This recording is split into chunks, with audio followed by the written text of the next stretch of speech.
So భారతదేశ operation పై పాకిస్తాన్ కూడా ఒక ప్రకటన విడుదల చేసింది. పాకిస్తాన్ న్యూస్ పేపర్ ప్రకారం అయితే కాశ్మీర్లో ఉగ్రవాద దాడుల నేపథ్యంలో ఇరు దేశాల మధ్య తీవ్రమైన ఉద్రిక్తతల మధ్య భారతదేశం కోట్లీ, బహవల్పూర్, ముజఫరాబాద్లో క్షిపణి దాడులు నిర్వహించిందని Inter Services Public Relations director general lieutenant general Ahmed Sharif Chaudhry ఒక ప్రకటన జారీ చేసిండ్రు. పహల్గామ్ ప్రతీకారం మొదలైంది. ఉగ్రవాదానికి వ్యతిరేకంగా ఇప్పుడు భారతదేశం ఆపరేషన్ సింధూర్ ప్రారంభించింది.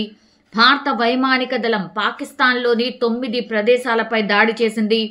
భారతదేశం దాడి తర్వాత ఇప్పుడు లాహోర్, సియాల్కోట్ విమానాశ్రయాలను 48 గంటల పాటు మూసివేస్తున్నట్టు పాక్ కూడా ప్రకటన జారీ చేసింది. భారతదేశం ఆపరేషన్ సింధూర్ ప్రారంభించినటువంటి సమయంలోనే జమ్మూ కాశ్మీర్లోని పూంచ్, రాజౌరి ప్రాంతాల్లో భింబల్ గాలిలో ఫిరంగి కాల్పులు జరపడం ద్వారా పాకిస్తాన్ మరోసారి కాల్పుల విరమణ ఒప్పందాన్ని ఉల్లంఘించినట్టయింది.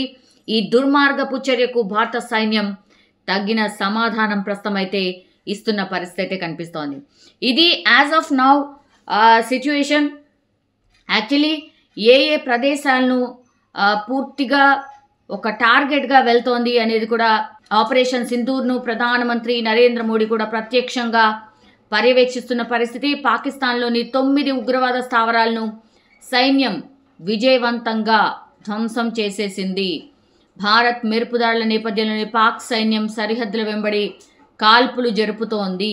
మనమంతా సిద్ధంగా ఉన్నాం. ఉగ్రవాద శిబిరాలపై దాడులను భారత ఉన్నతాధికారులు ప్రపంచ దేశాలకు కూడా స్పష్టం చేసినటువంటి పరిస్థితి. సో పూర్తిగా ప్రధాని నరేంద్ర మోడీ కూడా పర్యవేక్షిస్తున్నారు. అన్నీ అంటే ఏం జరుగుతోంది ఏంటి అనేది కూడా పర్యవేక్షిస్తున్న పరిస్థితి కనిపిస్తోంది.